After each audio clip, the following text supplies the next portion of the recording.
Hi everybody, good morning. This is Jean here. Hope you don't get sick of me. I just put out a video yesterday, the 24th of September. It's the 25th. And the reason I'm doing this is because I was actually reading the comments from my previous several videos that I had made. And I just wanted to go over a few of these comments. So many of you, the majority of you, because I shared pictures of our family yet again. Seems I don't have to apologize for sharing our nice family, because we do that a lot. You quite enjoy seeing pictures, so thank you so much for enjoying our large family. But some of these comments were actually about the quilt show and the judging of the quilt show. And now, as you know, I had shared that I was critiqued, or I was judged on the 2 quilts that I had submitted into the quilt show recently. And laughing a lot, you know, like, oh, I should have won a ribbon. No, I shouldn't have, because people have made it fairly clear, as the judges have, that there is a very, very, very, very high standard of construction and of technique and of methods to finish a quilt to the very, very high standard, which absolutely the judges do adhere to. But there was a couple of comments here. One has upset me, and I will get to that in a moment. Not about me, but here's one from Sully's mom. I love how critiques roll off your back. Please. They were very nice, but you don't mind the comments that would have sent others off the edge. Really? I didn't mind that at all, because I know my quilts aren't perfect professional grade. They're really pretty. I love my quilts. I'm not putting them down. But compared to the off the charts masterpieces, perfect quilts that were there, that got the awards for the craftsmanship, for the artistry, for the workmanship. I get that. I get that I have things to work on. And I was telling you, mitered corners, hand binding, and this was interesting about my the one said I have loose threads on the back of my quilt. Well, this was interesting. I got this is from Grumpy Peel. A few excellents from the quilting police. Can't be that bad, eh? I think the thread thing is perhaps that when finishing, they look for knotting off the threads, then sinking them into the quilt, rather than cutting them off. My little quilt efforts are for using, so I don't do it either. So I've seen that done, or I've seen it in books, or I've seen it done on perhaps another quilting show, that each thread that's done, of the thousands of threads, are then threaded and then pulled up and then buried into the quilt with a needle and thread. Oh. Snip, snip, snip, snip. Seriously. I mean, the people that do that, unbelievable. Unbelievable. Oh, so many excellents for fun, for beauty, for cuteness of children. Oh, that's so lovely. And for my attendance for not feeling 100% excellent. Yeah. I attended the last party, the anniversary party for our son Jean-Pierre and Caitlin. And I was very proud of myself, because I wasn't feeling 100%. But I'm so pleased I went. I'm getting better. Yesterday, oh my goodness, yesterday I sort of crashed in the afternoon. I took like a 3-hour nap, and then I slept well actually this morning.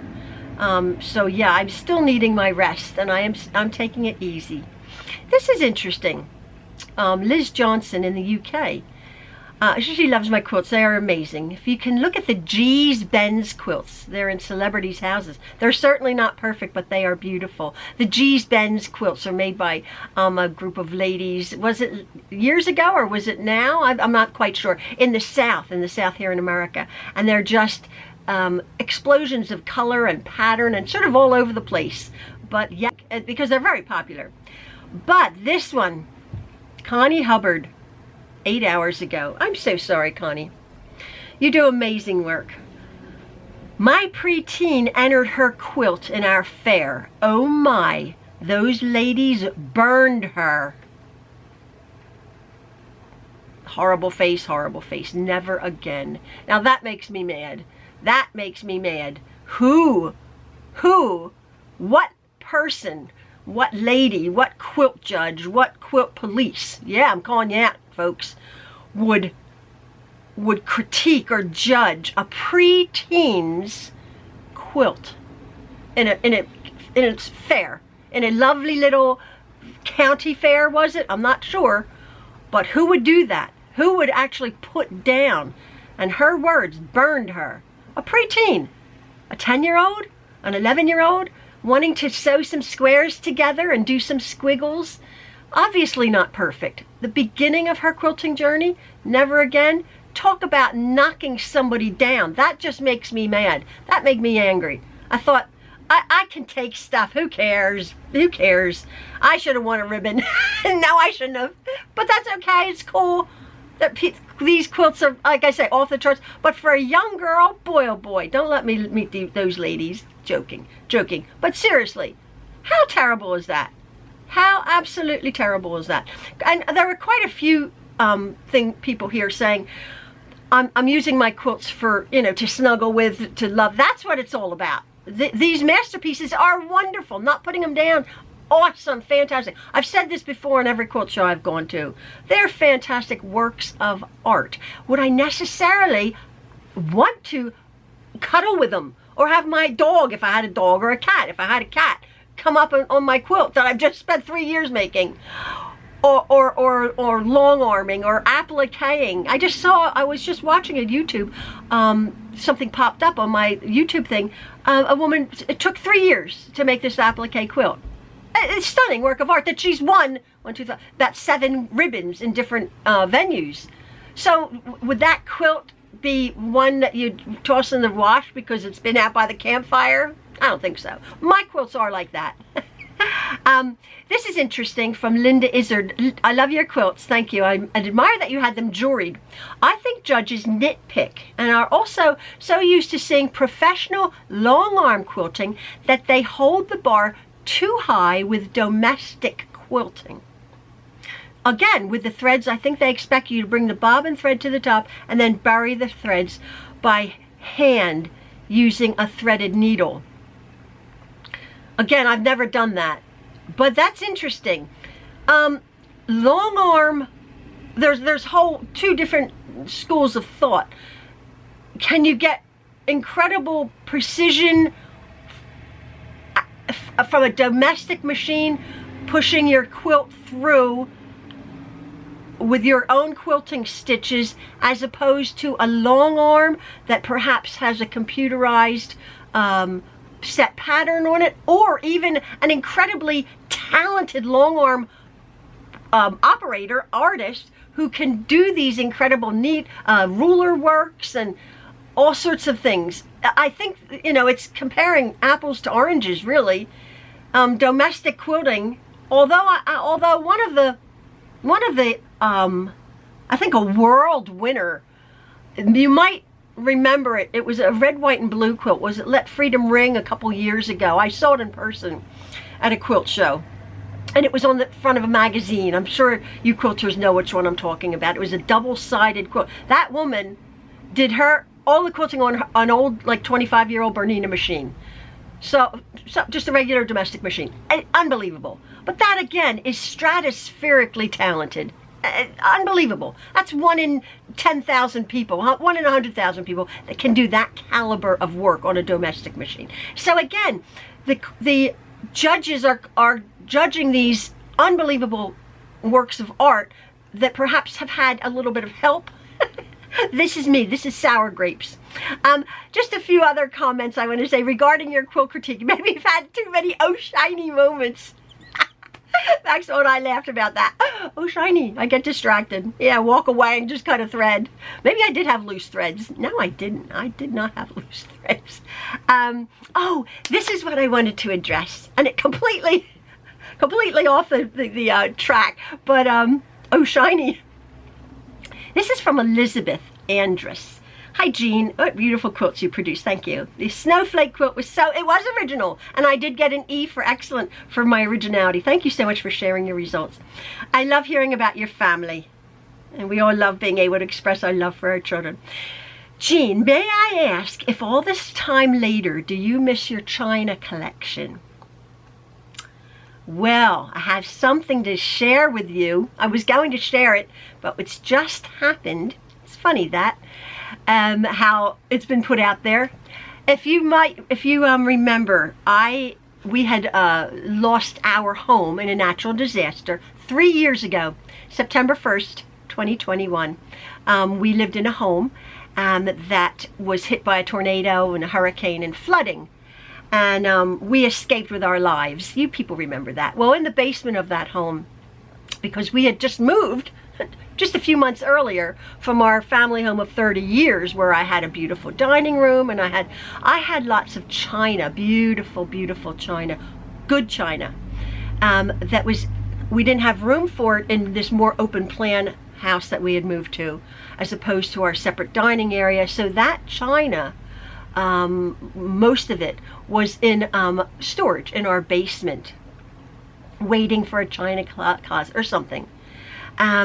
And it was beautiful, expensive china. Long story short, the basement was flooded with 7 foot of water, and the workers that came in, our son's remediation company had gotten, because of the extensive work that had to be done in the community, they had gotten in other people that we didn't know. They went in and they just deemed everything hazardous waste and threw out everything in our basement.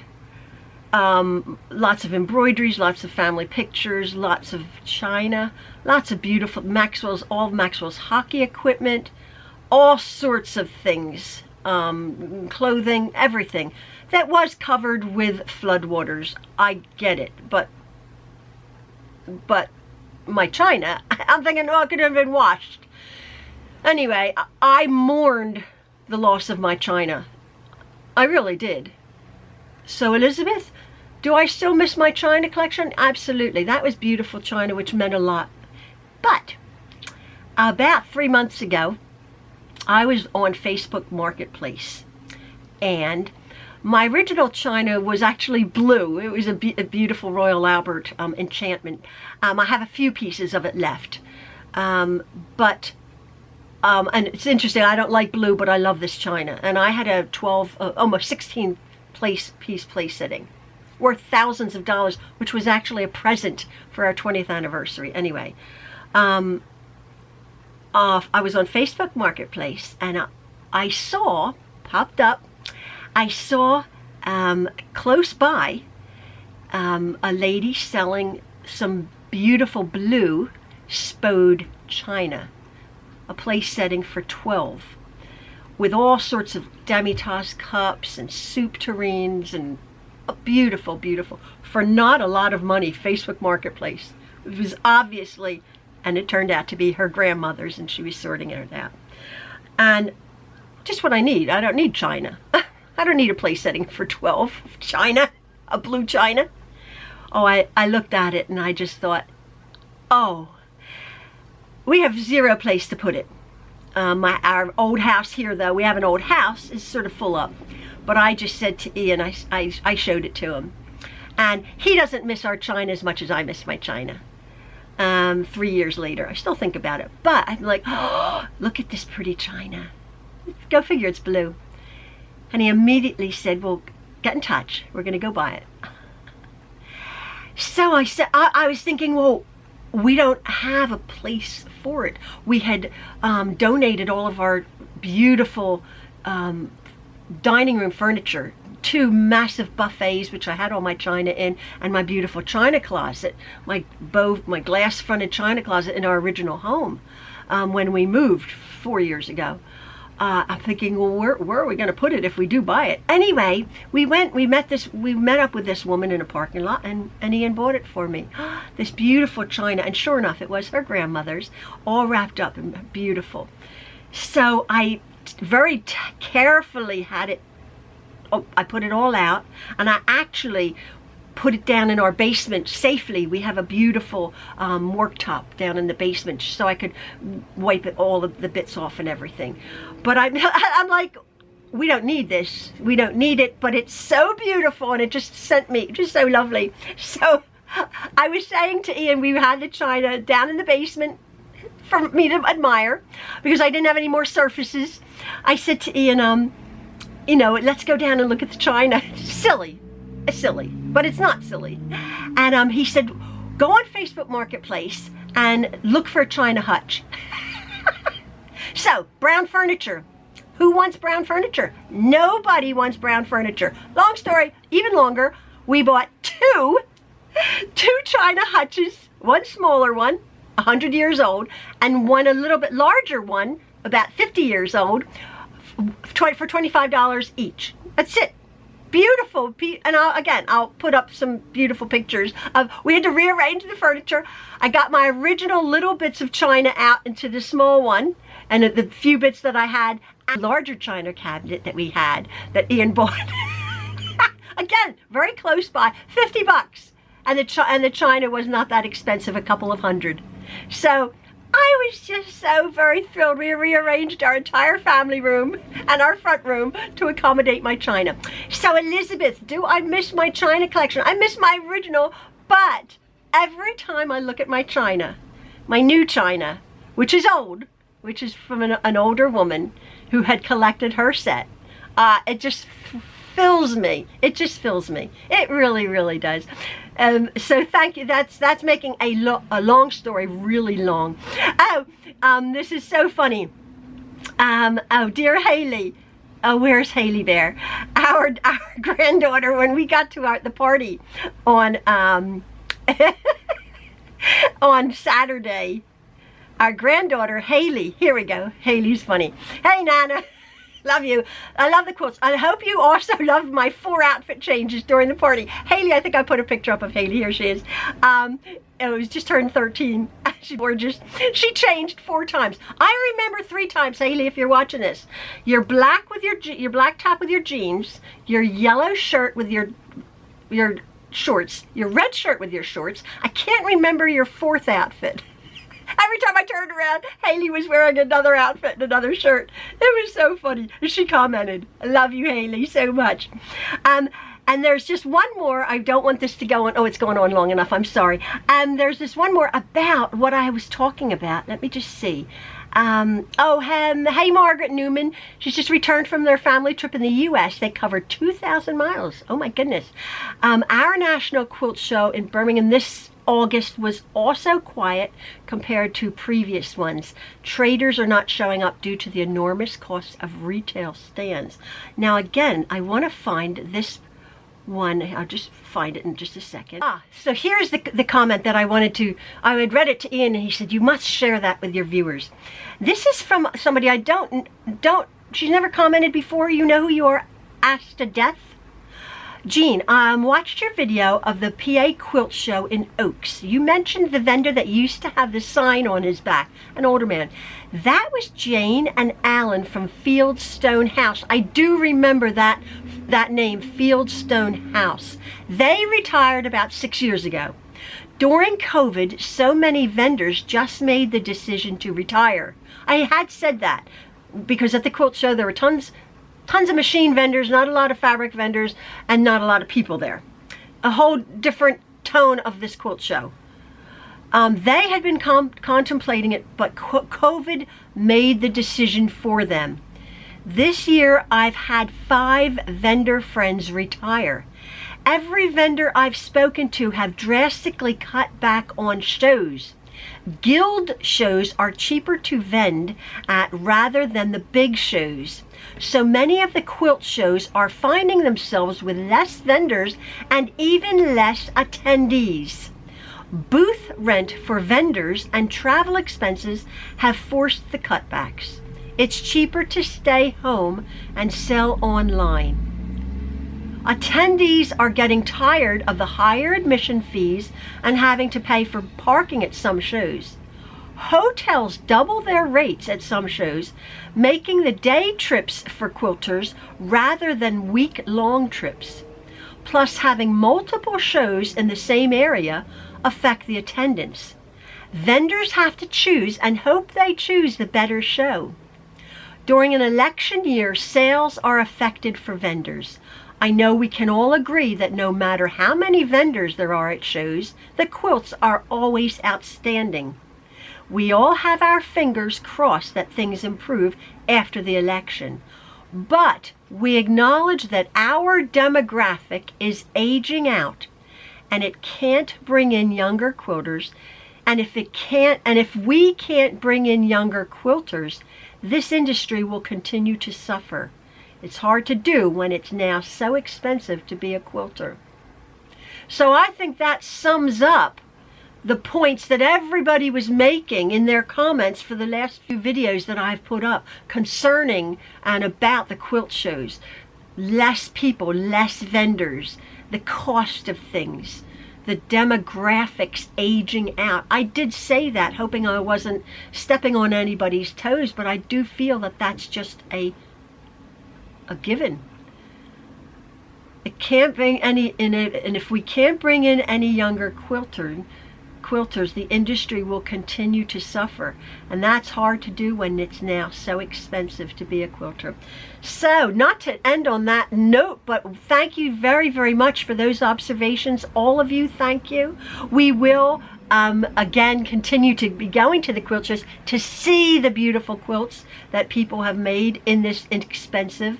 I hopefully, and Jen will hopefully be making some more quilts that put into a show.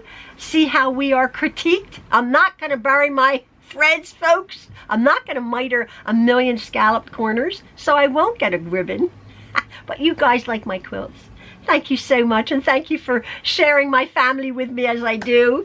I really do appreciate your kindness and your love. This is an overview. I have read every single comment, and I really do appreciate it. So thank you so very much, folks. Love from the Trueloves, and please have a lovely day. Bye-bye.